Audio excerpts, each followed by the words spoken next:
Let's bring my guest into Nigeria's exchange rate economics conversation. Paul Aaje, senior economist at SPM Professionals, is live here. This is the holiday Monday. Hope you're having a happy holiday. Thank you very much for coming. Let me just say this for making the time. It's not so easy getting folks to talk to. Folks are seeing a very tough time. So any opportunity to get to see families and friends and touch on with other things in our day-to-day life, we appreciate those of you who make the time to come. The conversation and the story we're talking about is about population, the rate at which Nigerians are giving birth, and it's so amazing. The data showing what our population will be by the year 2050, 2060, and those who are in the baby products market say, look, they say they're troubled by exchange rate. There's non-availability, well, not enough local products for babies, from diapers to whatever,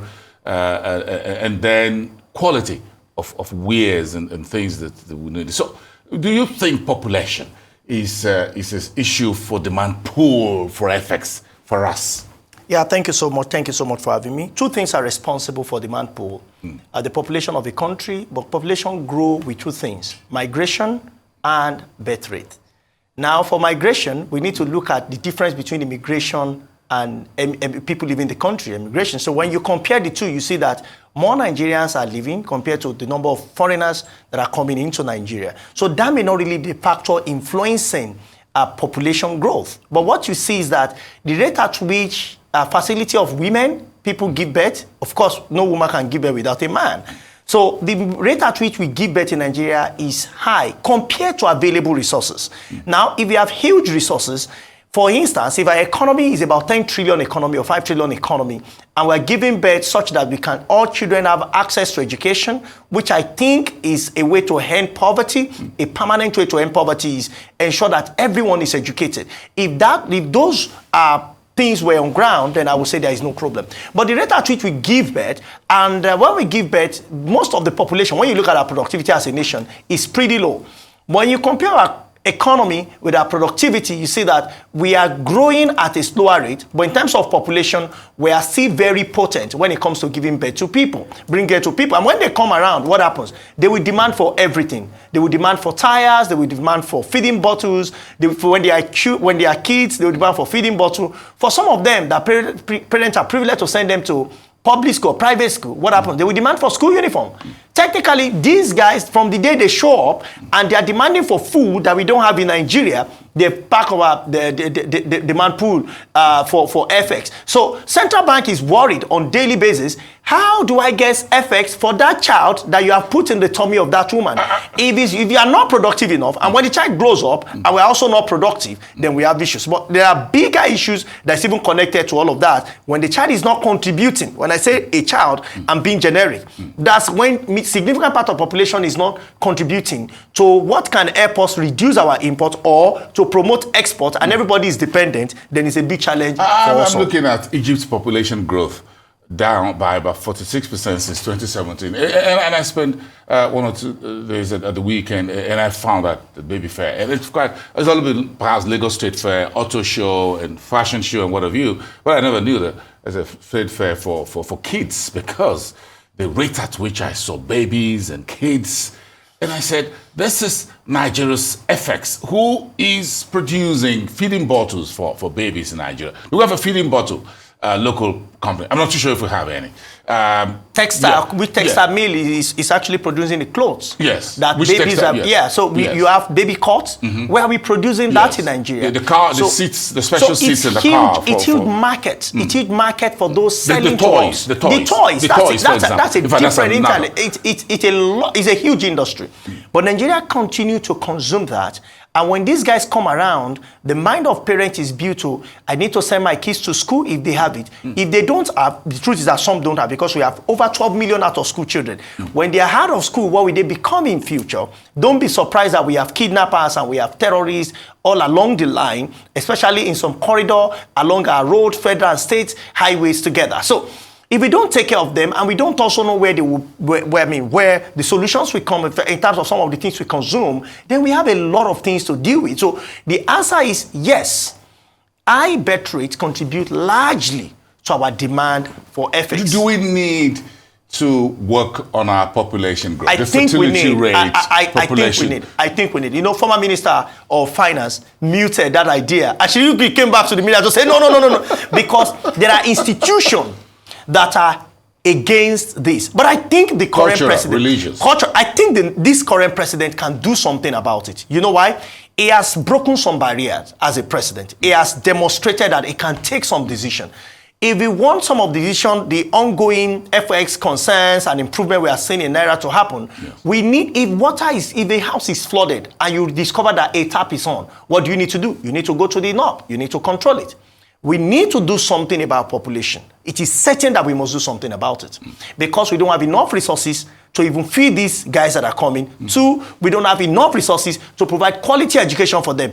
If they are privileged, they will come back and demand for FX in terms of going to foreign universities. And you wonder, what has happened to local university? Yes, we are seeing some private university, maybe very few of them that are doing well, but they still prefer to go to foreign university because how many can they take in? And you see the public university. Why, Paul? Why hasn't it been very difficult for every successive administration, government, military, or civilian to actually tackle the problem of a stable exchange rate? I'm not saying low exchange rate. I'm saying stable. It's not about high or low. Exchange rate is about stability. Why? So that we can plan, so that prices can be stable. Does everybody on the street, hold on a second, does every man on the street in Nigeria understand the difference between a stable exchange rate and a low exchange rate? I'm not sure. And a high exchange rate? I'm not sure. Do we need public orientation? I think so. And I think that I will leave that in the purview. I will leave that for the central bank to do proper orientation and perhaps to also engage public education. Yeah, education. And I don't think just the staff of central bank will do that. I think there are social media influencers who can be taught first, who can then explain that because they already have fan base. I think your show is one of the shows that could be used to explain that to people. You may just want to dedicate a week or so to let people understand when we say it is stable, it does not mean it's low, it does not mean it's high. It means that you can plan. It also means that when you have imports, which of course we are doing right now, especially for manufactured goods, we are sure that in the next 3 months it's still like this. But there are factors. It means we must match our demand. Well, what is a stable exchange rate? Let me start with you, and let's use you as the first influencer. What is an stable exchange rate? An exchange rate is stable when there are no volatility, when it is not susceptible to a little shock in the market, or it is stable when the exchange of Naira by volatility, you mean swings? Swings, yes. It like just swing. Yes. Look at it. 3 months ago, what was Naira? I remember as at December, Naira was about, it was about 1,100. Beginning of March, it went to 1,800. Right now, it's about 1,250. What do we know? How do we know if it remains the same? Volatility. So it's so volatile. It's not, You can't plan with it. So when you go to the market, you see that the price of metal, 30 inches pipe by 12 meter, thickness 30 mm. Those who make use of this understand. In 2017, it was 500,000. In February 2024, it's 6 million naira. You cannot explain that jump. How much is a pack of noodles? It went so high, it came down moderately. What about sachet of pure water? Sachet of pure water 2 years ago was 5 naira, last year 10 naira. Now some persons are selling 25 naira to 50 naira, depending on the market. But do I think it will come down? It depends on stability. It is not just for exchange rate to be high. So if it's high today... So a year ago, so that's stability. So we're sure. So it's stable. Yes. Then what about when we say low in exchange rate? So low exchange what does that rate... mean? Some folks are saying, give us back our 500 naira to the dollar. Bring back I'm 500. sorry, they will not have that. And when I say they will not have that, they will not have that anytime soon. I don't see Naira go back to 500 naira anytime soon. Perhaps I don't even see it go back to 800 naira anytime soon. I don't think it will happen. The best we can gain from the current swing going up and down. So you think we've crossed the red line? No, we have crossed that. It's like saying you want Naira to go back to when President Jonathan was in office at about 200 naira. It's not possible. Of fuel price. Of fuel price. It's not possible. Because when you look at what we consume... The genie is out of the bottle, in the manner of speaking. So we can't put it back. When you look at 500 naira as a cap, then we are out. We can't go back there. I don't know if we do. Now let me put a caveat. If we denominate the Naira, okay, then you might say that it may even go perhaps it may be 10 naira to $1. But in the real sense, it is not what it is. It is because of the denomination. So do we have right now, could we say we have a new low exchange rate? A new low. The new low exchange rate will be 1,000. 1,000, 1,100. If you have that, I think it would be a good way to start and replan, because we've made mistakes in our policy. Yes. Now, when we said that we wanted Naira to float, free flow, I remember I granted an interview with you. I was in Abuja and you were here in Lagos. And they say, how much of free flow can we sustain? And I think it is never sustainable. Today, central bank has reverted from free flow to manage float, which is a bit reasonable. We have now seen central bank that said, oh, we don't need BDC. Now we're back with BDC. I'm not saying this central bank. It was the former central bank that said we're going to do away with BDC. Everything is back. And now it's back. Some of the policies that central bank argued against, they seem to have reversed some of these policies back to now manage them for something that can be stable. Central bank now understand that it is not just for Naira to go to be at 200 Naira to the dollar. I don't think that's what most people are expecting, in my opinion, because it's not realistic. I think what many are expecting is if you take this exchange rate first to about 1,001, 1,000 Naira, and it is stable.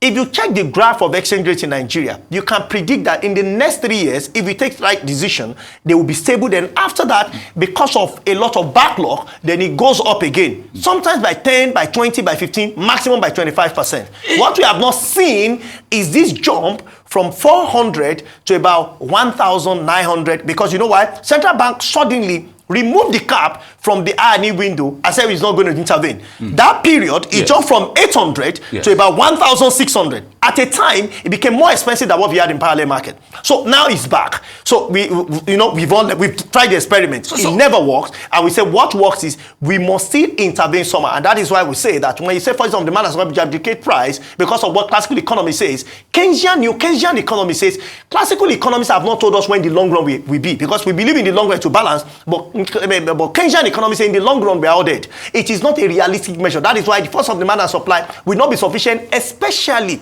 for a developing nation that it has large volume of consumption. So the invisible hand must also be adjusted by government. Why? Because government has a mandate to ensure that people's welfare is at optimum. It also protects lives and property. That is why government cannot allow forces of demand and supply alone for a country, free flow. Yeah, for a country that don't have sufficient power supply. For a country that is manufacturing sector is lower than agro and service sector. So how do you say free flow? And you want to you saw your first segment, you show a number of children. Imagine 5 years from now, who is going to clothe them? Which school uniform are they going to wear? Will it still come from China and India?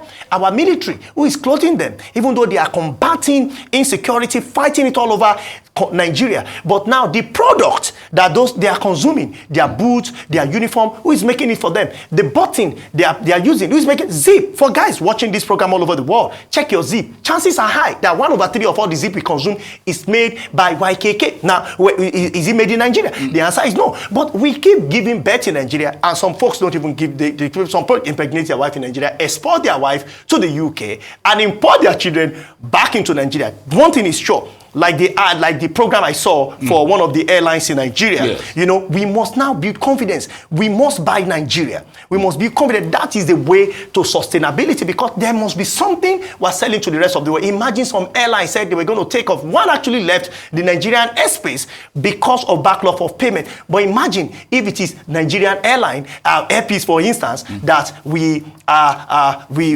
use. So you were enthused by the airpiece? Honestly, Alex Oyema and his team, they are phenomenal. If you were that flight, what would you have ordered for? Pounded yam? Honestly, I would have looked for maybe Fensala, maybe Begri Adewedu, maybe Tuwo. I would have, when I fly and I see people forcing me to take what is not from where I come from, I'm not particularly happy, because you see, the person selling those things that are not from the shores of Nigeria are the one benefiting at the end of the day. I'm creating job for that market. Yeah. But imagine if this were to be Gary that I'm eating and it's made in Nigeria, and in Gary I can put vegetables, I can put protein, I can add everything to it to make it a balanced diet. So it's all about packaging. It's about packaging and how are you presenting it. Imagine this were not to be our culture. If you had a pizza culture, are we going to be sure that we will properly package pizza for the rest of the world to buy? How we package ourselves is what matters at the end of the day. Don't tell me you want suya on airpiece. Honestly, I would love suya, 100%, 100%. Not just suya. I will also want kilichi to be on airpiece. I want airpiece to show the world, because you see, what we need to be careful, what we need to be really after is that if you can make an inroad, a gateway into your country, especially when the inflow is directly into your country, and citizens of the world can come without necessarily paying them to come. That is, the exchange rate stay with the FX, the exchange rate, foreign exchange stay with your country. It's not going outside your country. It's a big game changer. Check most states. I'm sorry. Check most states that don't have airports. What's the level of development? So you can fly to most CEOs. How many CEOs would like to go to some states and invest in such a truly, with this level of insecurity, without an airport? If they can't fly in if they can't fly in and out, and they have to travel miles. But check those states with airports. You can just see, in a matter of 10 years, you will see a major, and this is what we have checked in our organization. We check the level of development, level of industrial growth, level of service with states. I'm using states in Nigeria with airports and state without airports. So you can now see, functional airports, I beg your pardon. Now, you can now see that when we have local airline. And I think government must do everything to partner with Epis on this, because it's a win for us. Maybe some of those presidential jets that I saw on social media that the presidency wants to sell. Maybe they should just give them to Epis.